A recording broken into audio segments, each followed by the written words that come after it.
मुंबईमध्ये, ठाण्यामध्ये, पुण्यामध्ये, नाशिकमध्ये, अजून इतर ठिकाणी या सगळ्या बाहेरच्या राज्यांमधून लोक येत आहेत, आणली जात आहेत. त्यांना आधार कार्ड दिली जात आहेत, त्यांना रेशन कार्ड दिली जात आहेत. आणि आमचेच भिकारडे सगळे तहसीलदार मराठी हे ह्यांना देत आहेत, खोटे परवाने देत आहेत. हे तुमच्या डोक्यावर बसणार आहेत.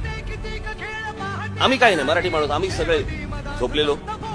आम्ही अशी काही गोष्ट बोलली की आम्हाला परत वर्तमानपत्रात हे सगळं निवडणुकीचं राजकारण, मराठी माणूस एकत्र आणण्यासाठी प्रयत्न सुरू आहेत. मराठी टाकतात. काय चाललंय काय? सर्वात जास्ती आज जिथे लोकांचे लोंढे येत आहेत असा ठाणे जिल्हा आहे. नंतर मुंबई येतो, मग पुणे येतो. आता सगळीकडेच पसरायला लागले सगळं प्रकरण.